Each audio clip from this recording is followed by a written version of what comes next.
welcome back to Chat Operand. So tonight I had plans. Let me get this microphone set up. It's irritating me. I don't like this arm. This arm, it sucks. It really sucks. But tonight I had plans and I canceled them. Had some friends invite me to basically a trivia night at a local location, and when I first got invited, I got invited by a friend I hadn't seen in a while.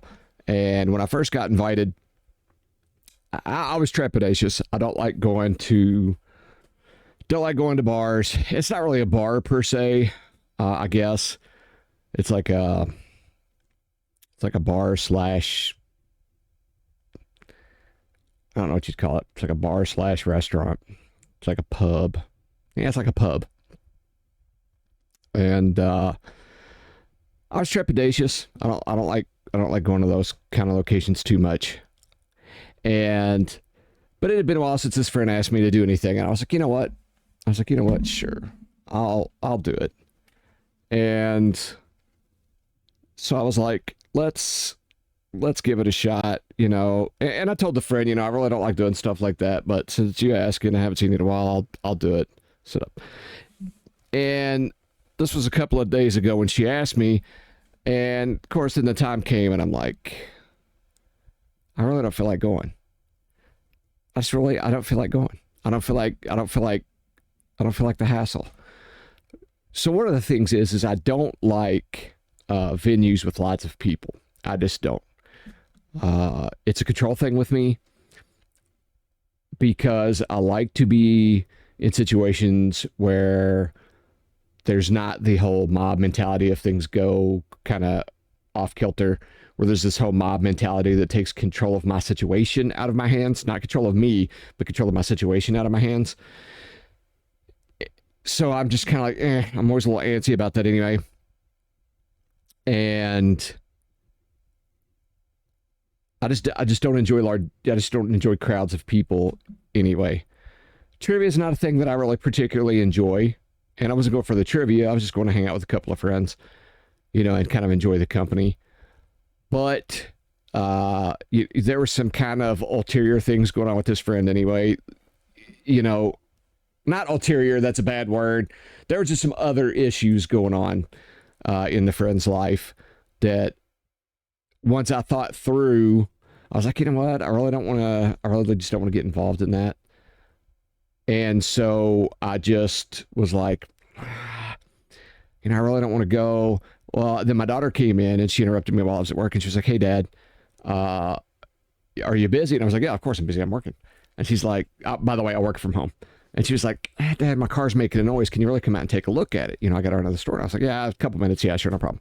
So I'll go out, and she's got some issues with the car. She can't drive it. So I'm like, well, okay, now I'm going to have to deal with the car. And I'm like, you know what? Plans canceled. Dad's got to look at the car. And I'll be honest with you, it was such a freaking relief, you know, to have both a reason / excuse. I'm not going to lie. It was a reason, but it was also an easy excuse for me to get out of plans, because I snatched up the phone. I was like, hey, look, sorry, gotta bail on plans tonight. I know it's last minute. I apologize, but daughter's car's broke down. I got to work on this thing, get my daughter back up and running. My friend replies, hey, no problem. Da da da da da. You know, I know that you really wouldn't want to give me a hug when you saw me anyway. Ha ha. And you know, kind of like the sly, just joking guilt trip, you know, which, and she was, but at the same time she wasn't. That's why just joking in air quotes, right? And I'm glad I didn't go. I'm just glad I didn't go, because I would not have enjoyed my time there. I would have enjoyed hanging with the friend for a little bit, but I would have not enjoyed hanging at this. I would have not enjoyed hanging at this pub with, you know, these people, even though it would have been dope. You know, hanging with my friends. I just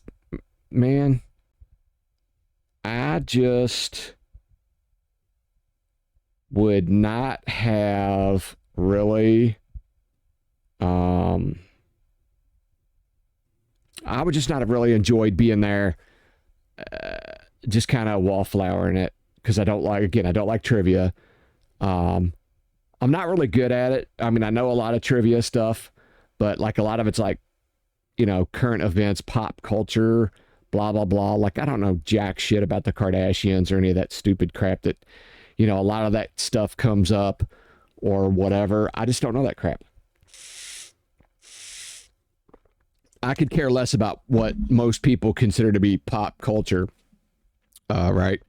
So whatever. I just don't get it. So that wouldn't have been my thing. And then sitting there, just hanging with the friends and and then the issues that the friend is kind of going through, which would have been all right. I don't mind listening to the friends' issues. I really don't, because that's what you do with your friends, right? It's what you do for your friends. When your friends are having issues, you deal with that and you talk to them and you work through it with them and you help them out. But again, there's other things going on there. So my question to you guys is, and leave me comments in the chat if you want to. How many of you just really look forward to avoiding going out? All right. How many of you all out there go like, oh yeah, these friends invited me out and blah, blah, blah. And you just when the day comes and something allows you to derail those, you just go, whew, dodged a bullet. And it's not like I don't like to go do stuff, right? I like to go do stuff. But it's like that whole social gathering thing is just kind of not for me. When I like to go out, I guess maybe I was going to say I guess maybe it's the old fogey in me, but that's absolutely not true because I was never that guy. Even when I was in my 20s, right? Party hardy, go to clubs all the time and all that. I never did that. I would go to a club occasionally, very occasionally. And it was never my thing. It just never was my thing. 30s, never my thing. It just never was. I wasn't I think the most I ever did was after I got divorced, me and a buddy of mine, whenever I could get a sitter for the kids, I would go shoot pool at a local pub, but that was only because it was something I could afford. It was a quarter a game. So, I could take $5 and we could just drive down to a local bowling alley or a pub and me and him could shoot pool on $5. And that, that could last us hours. Right. And that was once in a blue moon when I could get a sitter. And that was once every 4 or 5 months. So that wasn't even often. Right. So it's just never my thing. When I want to go out, I'm going to go out I want to go out for a drive in the country. I like yard sailing. I love flea markets. I love flea marketing. Love that kind of stuff.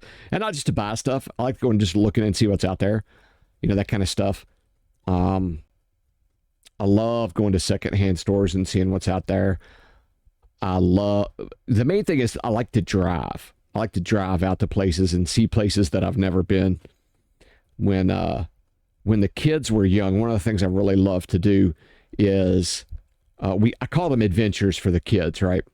But what I would do is I would just hop in the car and I would go in a direction. I would say, okay, we're going this way, guys. And then I would get to a stop sign and I would drive until I got to a stop sign that there was a direction that we had never been before. And then I would make the kids pick a direction. And I'd be like, all right, left or right. And I would sit there until they picked a direction. The first time I ever did it, I remember the kids were like 8 and 10, maybe 7 and 9, maybe. And it was a Sunday. And we'd gone out to a town about an hour away from here for a flea market. And it was early because, if you know anything about flea markets, you get to the flea markets early for the good deals. And we weren't really out for deals. We were just out to spend a Sunday together. And, it was our kind of thing to do, spend time, not be stuck in the house, and because I didn't have a lot of money, it was just something we would do just to have something to do. For you single parents out there, especially the ones that don't get child support, raising new kids is expensive. So you always find the cheap things to do, right? So I came out to this And it just hit me out of the flash. I came into the stop sign and I was like, all right, guys, pick left or right. And they were like, what? And I was like, pick left or right. And they didn't understand. So I said, I was like, we're not moving until you pick left or right. And I sat there for a good 3 minutes before they got it into their head. I was sitting there until they picked a left or a right. And finally, my daughter was like, all right, Dad, go left. So we went left. And then went to the next stop sign. I was like, all right, left or right. And they were like, a lot quicker. They were like, right. And then from then on, they got the game.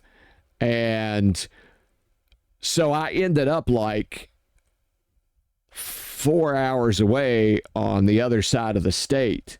But while we were driving, you know, the kids were looking out the windows in the back seat. It was a four-door car. They were in the back seat and they were each looking out the window. And they were just like, because they'd never seen where we were at. And we just saw some like really cool places. And like I would stop.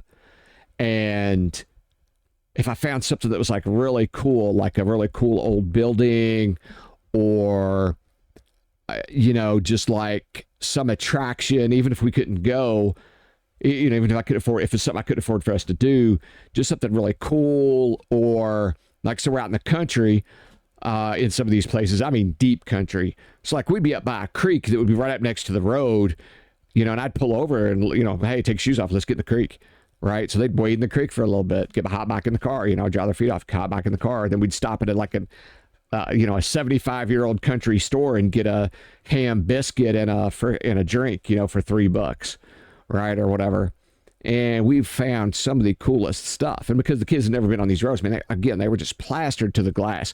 And, you know, at first they were like, they didn't get it, you know, before this, they were like, you know, but within like 30 minutes, they're just plastered to this glass. And it was so exciting because they were just enraptured by everything that they saw.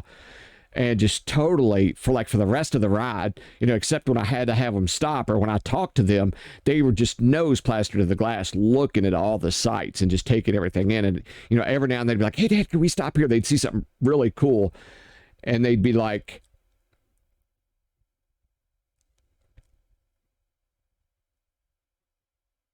I got disconnected from Twitch, the rat bastards.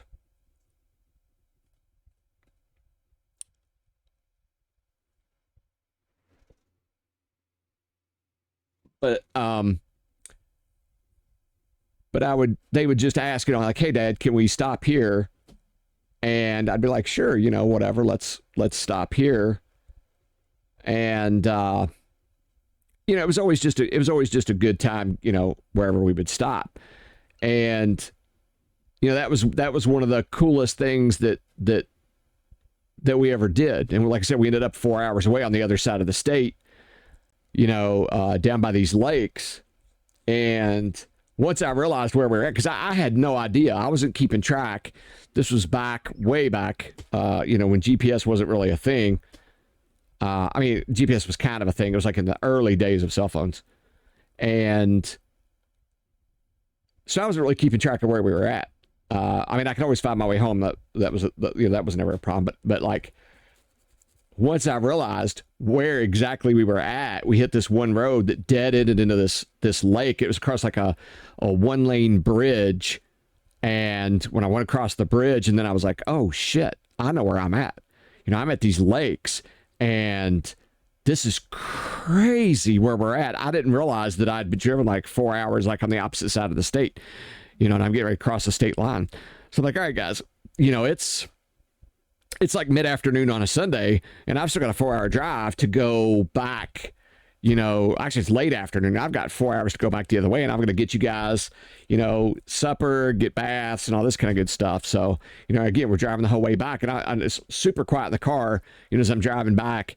And, you know, I figured they're knocked out in the back seat, and they're totally wide awake, still just plastered to the glass, looking, trying to figure out where we're at, you know, pointing stuff to each other while really not, you know, just being super quiet.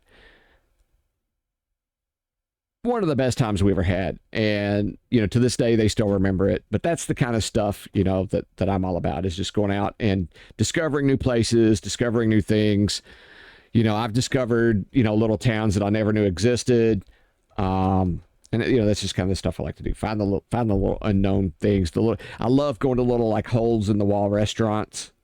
Not the big fancy restaurants. I've been to restaurants, that $100 a plate, whatever. They don't impress me any. The food's not any better than, the joint up the road that's $25 a plate. It's not that impressive to me. But I love the little hole in the wall mom and pop restaurants, the little holes in the wall like that. They've always got the best food. If you find the right one, man, just the best food. And, the little experiences you can find. I remember one time we stopped at, I forget the name of the town, but we were out in the middle of the country, and we're like an hour away from anywhere. We're literally in the middle of cornfields and creeks.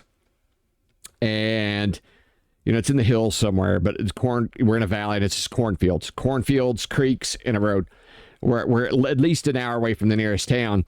And I pull up on this bed and breakfast. And I'm like, what the hell's a bed and breakfast doing here? We're literally an hour away from anything. What the hell? I mean, what are the cornfields getting visitors? What? I'm totally confused, right? So I end up going on for about another like half mile, and I go like through this real sharp S curve, and then I see this really weird looking building, and it's literally like 5 buildings like kind of cobbled together, and on one end there's this really old building, and it's a general store. And you could tell this building was built like in the 30s or something. I mean, it's like that old. And it's like a general store, a bait store, post office or whatever. And then the next building is something else. The next building is something else. And finally on the very end is this like really huge like equipment barn. Massive. And it's relatively modern. And out at the end of this parking lot, there's like maybe a dozen pieces of like farm equipment. And so we pull in and we go into the end that's got the little store, and they're selling sandwiches and lunch plates and all this stuff. I'm like, what? There's literally nobody around. I'm totally baffled. I mean, I've seen like one farm in like the last 30 minutes. So I go in, and we're hungry. So I go in and we buy like a hamburger or something. And literally one of the best hamburgers I've ever had. They were literally fresh hamburgers. It wasn't like frozen processed crap. It was literally fresh hamburgers, fresh fries. Well, I mean, literally fried potatoes, not like the crap you buy in the store. And I'm talking to the lady behind the counter. I'm like, okay, explain this to me. I see a bed and breakfast up the road.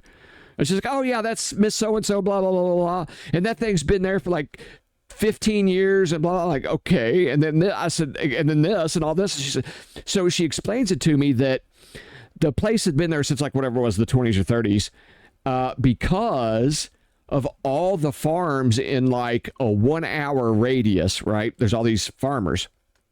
And that it was the main stop for like all of the equipment purchases. It had started like this is a small place where they sold equipment, and it got bigger and bigger and bigger. And as all of the equipment salesmen would come in, that is where they sold. They basically did their little equipment show and sold all of the equipment parts and all this kind of good stuff. And the bed and breakfast was for all the people that would come in to that area to sell farm equipment or equipment supplies, or, as they would come in to sell the different seeds or whatever was needed in a farm, primarily a farming region. They would stay at the bed and breakfast, and then they would come to the little general store to eat and all that kind of good stuff, because they had more than just hamburgers. They had like breakfast plates and they had other stuff.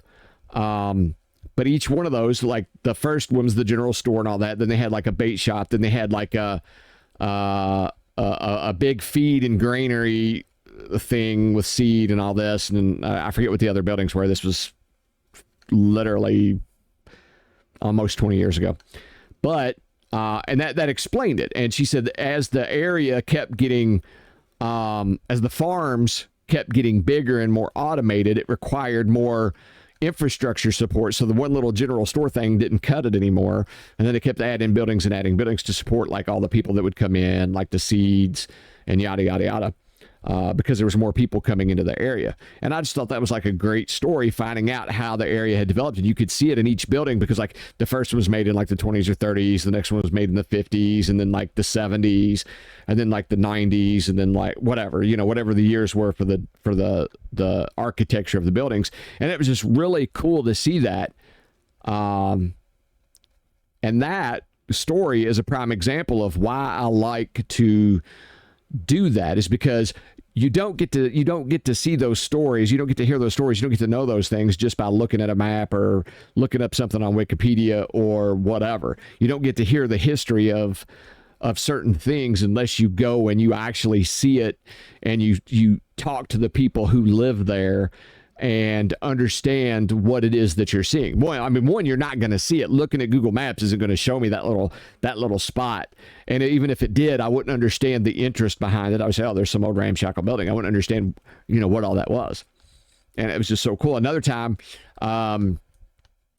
me and a girlfriend I was seeing at the time, she didn't understand the concept of adventures. She was one of those, you know, every trip has to have a destination place. And I was trying to teach her the concept of adventures. It's not about the destination, right? It's about the trip to get there. It's about the ride. And she could not grasp her head. She could not wrap her mind around the concept of, we're not going to reach a specific place. We're going in that direction, but there's no destination. We're just going that direction to see what we can see on the way. And she couldn't wrap her head around it. And I was so totally confused about how was that a difficult concept to grasp, right? But she literally couldn't wrap her head around it. I mean, just literally couldn't wrap her head around it. So I said, look, let's just get in the truck. I had a truck at the time. I said, let's just get in the truck and, let's just go for a drive, and I'll show you what I'm talking about on the way. So we got in the truck, and we're driving, and I just happened to glimpse this sign out of the corner of my eye. And I'm like, hey, I got to turn around. And she's like, what do you mean turn around? I said, there's something cool I just passed. I want to see what it is.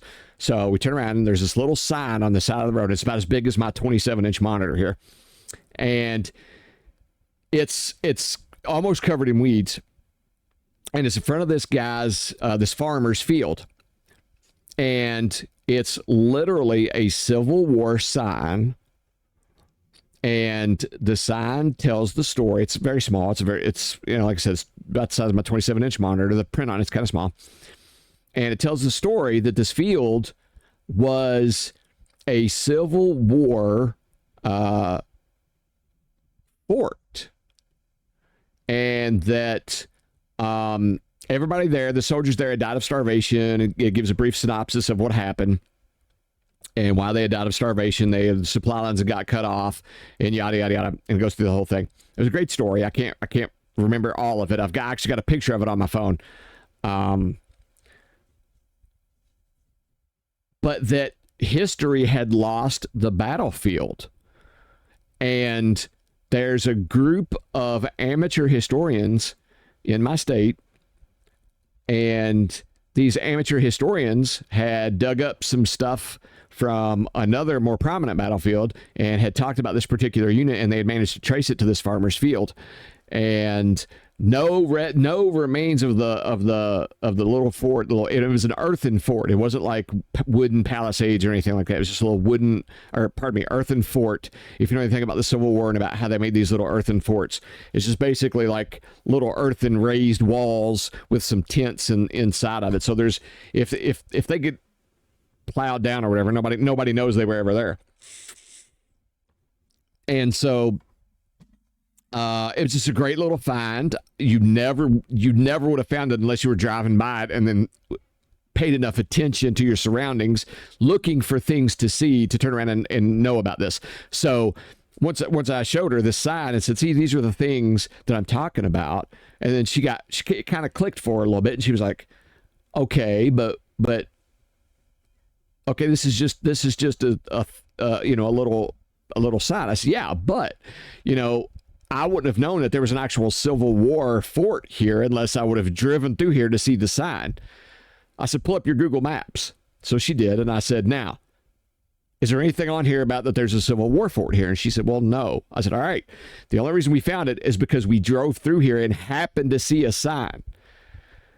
We literally Googled the name of the fort, and there was like a one little bitty page, and it was like an amateur web page. It wasn't even like a professional Wikipedia page or anything like that. It was an amateur web page by these amateur historians, and it was like a really I'm not insulting their web page, but it was like a really crappy like amateur web page. It was like really amateur, and that was it. So you wouldn't have found this on Google. You wouldn't have tracked it through some professional historian site or anything like that, just by driving by. So it kind of clicked for her a little more right then that, you know, those are the kind of things when you go on these adventures, that's the experience.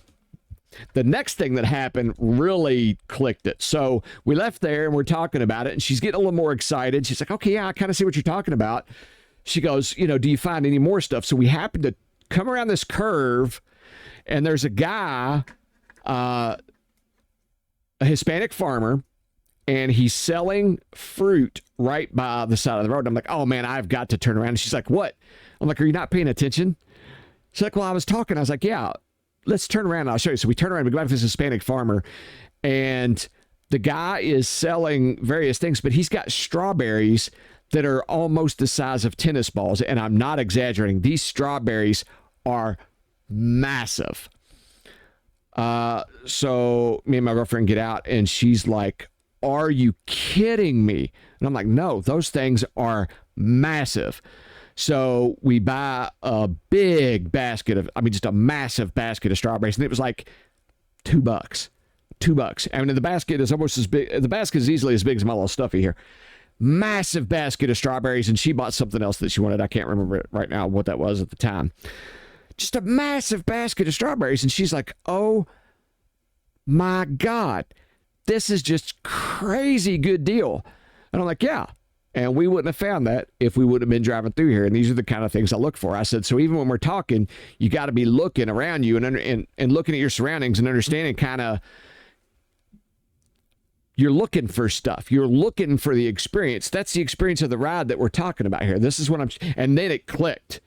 It clicked. She got it right then, that you're looking around and you're enjoying the ride. You're not just trying to understand the destination. You're not just trying to get there, because the entire time she'd been saying, well, when are we going to get there? When are we going to get there? But once we saw the little sign and then the fruit farmer, she was like, okay, I get it. We're not trying to get anywhere. We're just trying to go that direction and see what you got it. I said, we're not trying to get to a place. We're trying to go through a place and see what there is. And that clicked, right? So that clicked. And so like after that, every now and then she'd be like, are we going for an adventure? Hey, are we going for an adventure? I want to go for an adventure. And I'm like, yeah, we're definitely going for an adventure this weekend. We are definitely, and I would pull the same game with her. I'd pull up to a stop sign, I'd stop, and I'd be like, which direction are we going? And she'd be like, that way. And she was from a town a little bit north of me, so she didn't know my area as well as I did. So it was always fun to take her and be like, do the whole which direction thing, because it was like I may have been there, but she hadn't. So it was always fun to show her kind of new areas. And we would find just like all sorts of crazy stuff. And she'd be like, oh, can we stop here? Yeah. Can we stop there? Yeah. Can we stop here? But that's the kind of things I like to do. The pub scene, yeah, not a thing. And I was kind of glad that I had to work on the daughter's car a little bit. I'm just every once in a while, I'll like to do something like me and my son, we go to theater, or we'll go to some play, or we'll go to a comedy show or a musical or something like that, because my son has decided that he wants to, he wants to get a little bit more culture. He's young, and in his early, like late teens, early 20s, he was like, nah, Dad, that's bougie. That's bougie. Screw that. Here in the last couple of years, he's understood, what expanding your mind and getting a little culture is. So he's like, yeah, I want to experience that. I don't want to be like everybody else around me. I want to broaden my mind. I want to expand my horizons. You know, I don't want to be limited in my conceptualized environment. You know, I don't want to be limited in my thinking. I want to expand my thinking some and understand that there's more to my world than what I see and have seen. And I don't necessarily, I may not necessarily enjoy it, right? It may not be something I enjoy, but until I experience it, I don't know that. And I'm like, that's the way you should look at it. So I do some stuff like that. But again, the pub thing, yeah, just not for me, man. Just not for me. Although again, some of y'all may be like, but you should do it for your friend, man. That's not cool. You know, she asked you to go. You should have went for your friend. Yeah, you're right. I'm not going to deny that. Not going to deny it at all. I should have, except for, I did need to, I mean, it was and it wasn't. I did need to, look at the daughter's car. That was not a lie. I did not lie. But yeah, I'm just an evil person. But, I also just don't like people like that. I don't like that grouping of people. Especially don't like them when they've been drinking. If I want to drink, I'm going to drink at home. And I'll be honest with you, I often do. I'll have a little vodka and cranberry juice at the house and just chill. But plus also, here's the thing too. I don't know if any of you guys watch or have watched. I think it's on season 9 now, which is insane to me. Although my daughter's told me that her and her fiance have watched it and I'm late to the party. But any of you guys been watching The Blacklist? What? Are you kidding me? I'm late to that show? Because I will tell you, man, James Spader is rocking, absolutely rocking that show, man. I am totally just like blown away by that show. He is killing that thing. James Spader is actually killing that role. I mean, the girl, I can't remember the girl's name. The girl, the female lead in that role does a really good job too. I'm not taking anything away from her. But I am telling you, I mean, James Spader is pulling a Robert Downey Jr. right there. He is absolutely pulling a Robert Downey Jr. Man, I couldn't imagine anybody else pulling that role as well as James Spader. He's got the mannerisms, man. Sometimes when he's looking at people, he's got that look. The dialogue, the way he does the dialogue, I know he doesn't control the dialogue, but just the way he delivers that dialogue, sometimes it's just like, damn, dude. And like just his mannerisms with the hat. Just his mannerisms with the hat does it for me. So it also gives me time to play catch up on that. I'm only on I think I'm still only on season 1. I suck. Yes, I know. Call me out. I suck. I totally get it. I'm terrible. I'm not going to lie. I suck. But anyway, I just wanted to talk tonight about, avoiding the cloud. Avoiding the cloud. What am I now? Avoiding the crowd at the pub and see if any of y'all were in the same mindset of that. See if you all avoided crowds like that like I do. But anyway, gonna wrap it up for tonight. Drop me a line. Let me know what you all think or don't think. Tell me I suck. I can take it. I got semi-thick skin. Just don't be mean. Anyway, check me out on the next episode of Chat Operand, and we will see you.